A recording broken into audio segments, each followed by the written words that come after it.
they have, it is the smart move. People there, when they get paid, they buy gold. They'll go buy jewelry. They'll buy something that stores its value in a turbulent economy like Turkey has, and soon like America will have.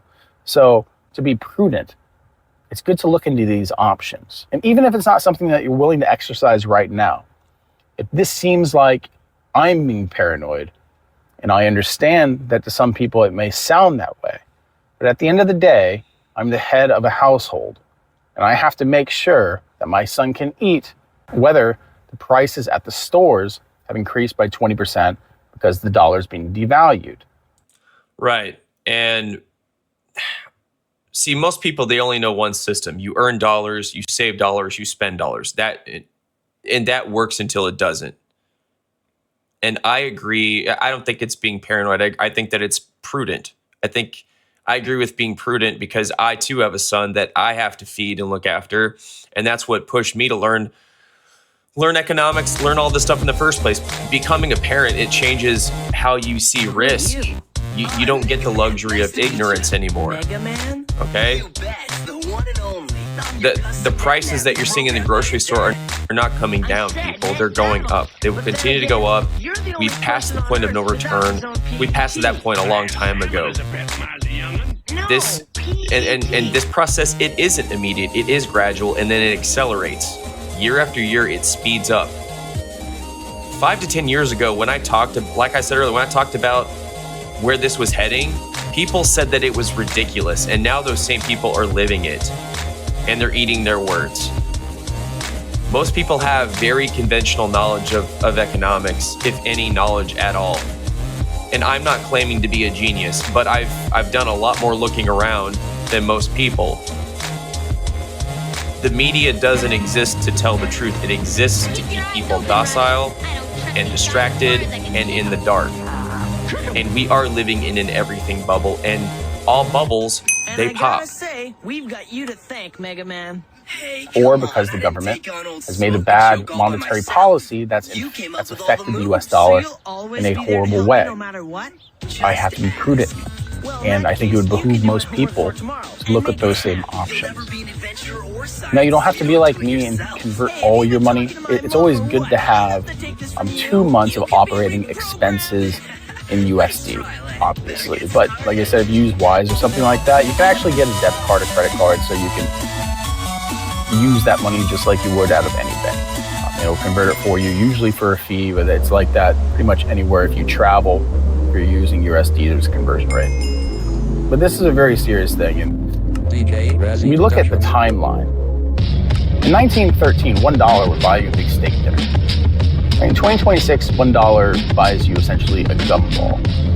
And you can look at this as an attack on the currency itself by bad monetary policy, which I will 100% agree with. But I think that even more than that, it's an attack on your labor. It is an attack on your labor. Yeah, to his point, that the steak versus the gumball thing, yeah, that is a very clear way to see how badly the currency has been destroyed. And I've talked about this in a previous video where I mentioned how in 1960s, the minimum wage was $1 and gold was around $32 an ounce. And if you index what someone working full time back then was making, that comes out to roughly over $230,000 per year in today's dollars. And in my state, the minimum wage now is $13.73. And then, like I said earlier, gold is over $5,200 an ounce. And now we're seeing steaks are anywhere, depending on the cut, $25 to $45 or even more. If you want to get into the really fancy stuff like those tomahawks, that going into $7,500 or even more. And yeah, that's theft of labor. Theft of labor, like you said. If wages actually carried with inflation, Americans would be in a far better place. But that's not what's happened. And we all know that. We are currently in a recession. I'd say that those on the... I think we're in a depression. I don't think we're in a recession. I think it's a lot worse than that. I think, of course, like I said, it's going to get worse. And I'm not being a doomer or a black killer. This is economics, okay? This is what happens under Keynesian economics. Bad things happen. And I believe that this depression is going to make the Great Depression look like a Sunday afternoon picnic. And it makes complete sense why so many freaking people feel so hopeless. Especially the people who, like myself, who actually understand what's been happening and what's coming. The lower end of the K-shaped recovery are in a deepening depression, and that's going to get so much worse as the world collectively decouples from the U.S. economy. We can look at the relations that we have in Canada, as we've been talking about on the channel, and the deals that they've been making with China and now with Europe to decouple themselves from America, puts America at a major disadvantage. And again, we can go into the military aspect of that, which more than likely is going to be something that we have to talk about. But again, we're focusing on impact to your wallet, to my wallet, to what food you can buy at the grocery store to put on the table for your children, your ability to make sure that they can go to college, your ability to pay rent. As things continue to get devalued, if wages don't go up, and the kind of chaos that this will bring to America really can't be understated. And that's why I say it's so important. And that's why I say that you should do everything that you can do to get out of that burning house, this burning house, before the door closes and you're trapped. All right, so yeah, the old, I would say that the old paths don't work anymore. College, degree, job, that model is antiquated, especially now. And I personally, I would not recommend college at all. And especially in the environment that we're entering into. AI is eliminating tons of jobs, that's accelerating. So I think that adapting to this landscape, it means finding unconventional ways to make money, because the conventional ones, they aren't going to cut it. And unfortunately for myself, I'm trapped in the US because this is where my son is. Wherever he is, I will be. And I'm not going anywhere. But for people who aren't tied down,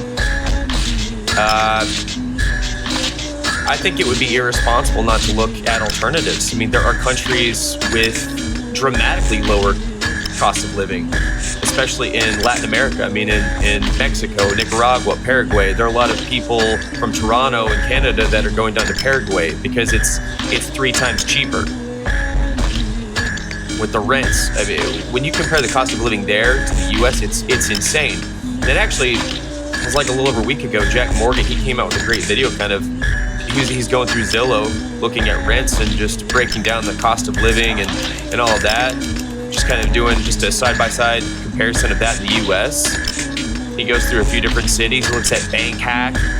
He looks at Mexico and some places in South America, I think. And so, yeah, I'm going to go ahead and leave a link to Large Man Abrad's channel, or to this video. I'm going to link this video and also link Jack Morgan's as well. That way you can check both of those out and just kind of just see for yourself. And but yeah, at minimum, people need to stop pretending that the old system is coming back, because it isn't. It is not. It's not coming back. You can kiss it goodbye. The U.S. experiment, it's kind of coming to an end. And there is a new era that's coming, and the people who adapt early will suffer far less than those that adapt late or don't adapt at all.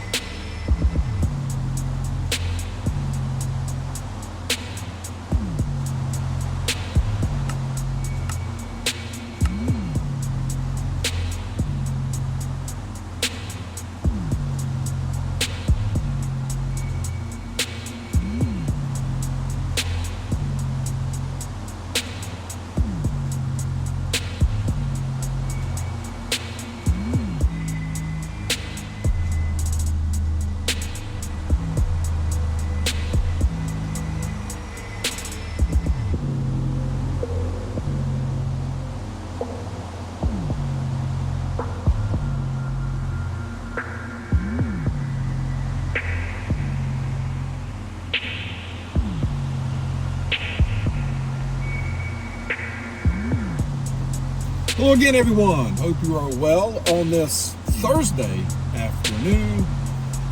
We're almost done with January, if you can believe that or not. Didn't do a video yesterday. It was a long day. And just didn't have it, y'all. Just didn't have it. Wasn't there. So I figured I'd save it up for today, right? So a lot going on here. I have a terrific passage I'm going to share with you towards the end of this video, but I'm going to start out with a quote from a short social media post that I saw earlier today that I believe sums it up pretty well in a certain way. And it said that more and more I can hear the crowd chanting, "Give us Barabbas. Give us Barabbas." I'm going to let that roll around in your head for a little while, and I'm going to come back to it towards the end of the video, okay? So stay tuned. It's good. Well, it's bad, but it's, I think it's a good point. I think most people, I believe, do not realize how close we are coming to losing this country. Many believe, and you can make a case that it's already lost, that it is not what it used to be on many levels. That's probably true, y'all. And it's declining, but sometimes these things take time. If you look at history, it happens over time, and then all of a sudden, at critical mass, it all just flops. It all just falls on its rear end, right? Always think of ancient Rome. When for years they were in decline, and a lot of reasons parallel the reasons that we, as the United States, has been in decline. And we may have some more years left. We don't know for sure, but it doesn't look good overall. And I'm not faulting any one politician or anything, let me be clear. It's a host of things. It really is. I'm going to do a video on this, but I'm going to just say the people that are rioting in Minnesota, by and large, they are true believers.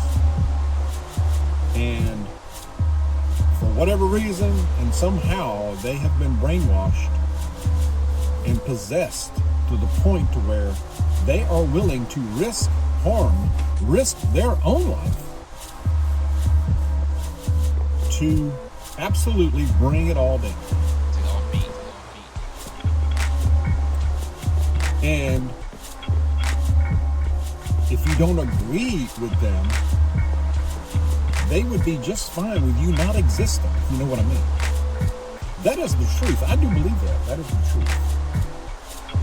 I mean, yeah, they're probably getting paid. But still, there has to be something inside a person for them to be okay with being out in below zero temperature weather for extended periods of time. I mean, you gotta be pretty passionate about something, right? I know money talks, but it's going to take a little more than that. When it's 30 below, can you even imagine? Y'all, can you even imagine what it would be like if we were in the spring or summer and the weather was nice or warmer? 30 degrees warmer. I'm going to leave it there. I think I'm going to look more into this. I'm gathering some information, and I'm probably going to do a video just on that, but over the next day or two. But I don't want to take that all up on that. But there's a lot going on, some things that were happening. I know first, we are expecting another big storm to come in on the East Coast and affect us here in Georgia as well, starting Saturday or late Friday. They're talking about a good bit of snow on the east side of North Georgia, which is where we're located. and they're saying, a fair amount of snow, which that does not scare me. In fact, I can drive. I've driven through snow before. Ice now is a different story, but if it's just snow, I'm fine with that. But it's supposed to affect the Carolinas and on up the East Coast. I can't help but believe that there is some kind of force behind this that is man-made. It's got to be, y'all. Think about it. The Carolinas again, Northeast Georgia, Tennessee. Have we not heard that before? Fairly recent history. And usually before, a day or two before, you start seeing the trails in the sky. It's pretty cloudy here now, so it's kind of hard to tell. But let me know what you think about that nugget. Silver, gold shot up big time yesterday, y'all. Now it's come down some, but it's still, today, last I checked, silver at still around $114, so well above 100. Yesterday it went over 120, looks like. Gold hovering around $5,300 to $5,400 an ounce, and yesterday it shot up, looked like over $5,600. So, as most are saying, and I agree, this is a barometer. This is actually not good news. It's telling us that our dollar is dying. We're in a death spiral, so to speak, and it cannot be saved anymore. It's in a free fall somewhat, and a lot of fears of hyperinflation.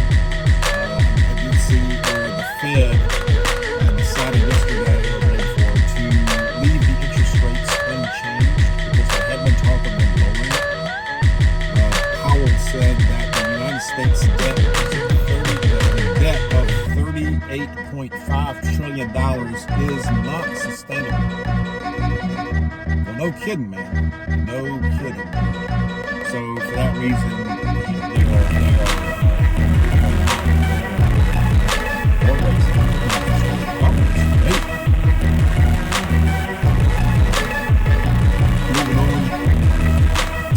States and Iranian tensions are on the rise and escalation. Massive United States naval presence in the Middle East right now. Huge. So including the carrier group Abraham Lincoln.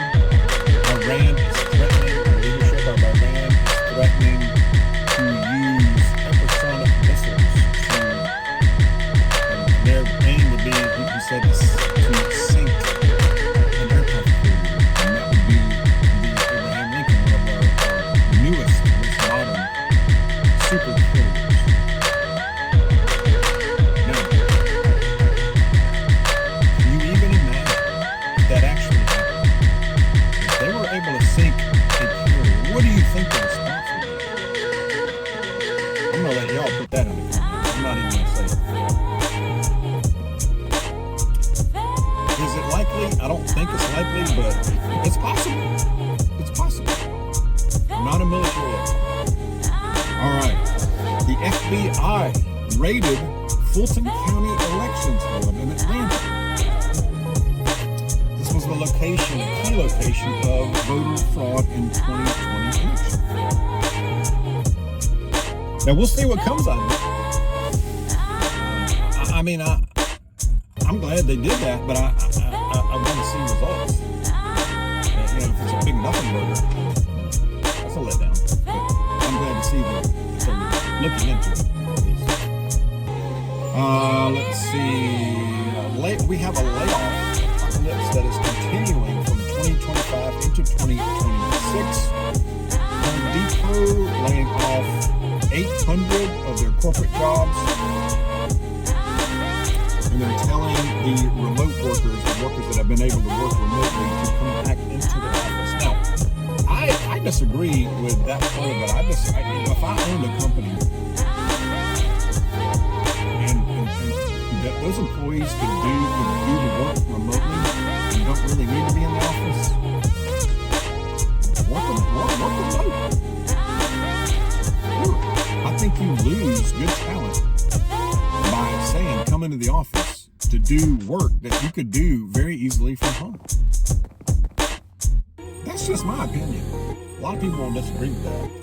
But I believe you lose good talent. I believe people that got used to working remotely and actually do work and that are very talented, you want to keep those people.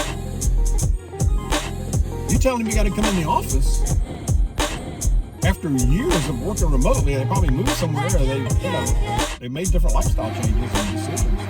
They're gonna leave. They're gonna go somewhere else. I'm lost. So that's just me. That's just me. But 800 corporate jobs. UPS, 30,000 jobs. Poof, gone. Poof. In the wind. They expect to shed 30,000 jobs all through 2026. They expect to deliver fewer packages from Amazon. Speaking of which, Amazon cutting 16,000 corporate type jobs. These are white collar jobs. AI is a lot of it, y'all. That's a lot of it. A viewer, I've got some comments from viewers, y'all. Awesome. One viewer said his son works for a dairy technology company in California. He said that his son told him that they are laying off 40 out of 45 developers / programmers. They say that they cut these jobs, again, 40 out of 45. They say that artificial intelligence, AI agents can write the codes now. Scary time for these young workers. Yes, I agree with that. Another viewer said that it's their opinion that we are being priced out of existence. We are being priced to come back to inflation, especially utility, everything, insurance. We are being priced out of existence. What do we do? The scary part is, what do we do at that point? Their answer is to pray. Give it to our Lord and Savior, Jesus Christ. I agree. That's number one. That's where it starts. But yeah, that is scary.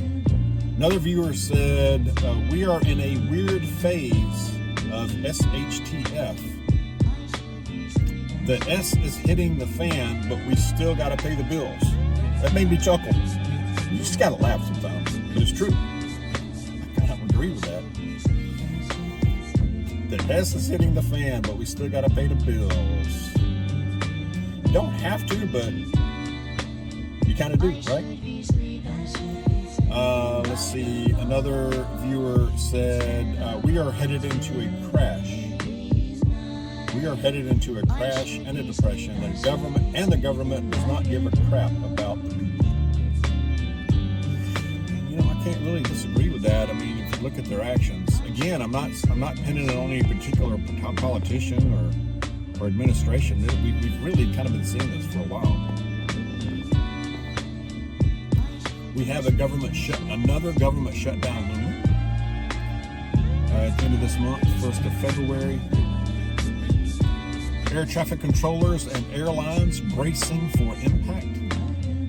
I did see something where air traffic controllers will receive, if it does indeed shut down, air traffic controllers would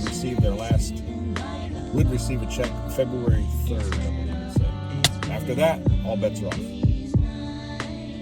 So we'll see airline mess again. If it does shut down, and it sounds like it's going to, from the little I've read about it, I haven't done a deep dive on it, but they just keep kicking the can down the road, don't they? At some point, the can gets large enough where it kicks you back, and it's starting to. And it's so big you can't kick it any further. It's gonna fight back, and it is, right? But so we have many challenges in the country. Can a lot of them be fixed? I believe it is possible. Is it going to happen? I don't know. I don't know. I don't think so. Despite some pretty big efforts, I would imagine. But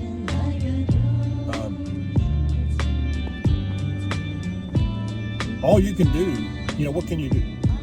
And I always say, you can try to increase some measure of self-reliance or self-sufficiency. Now, I don't know where I'm hearing some comments too in this, and I'm trying not to let it really throw me off, but it burns me up when there people will say, I'll see it on other channels too, but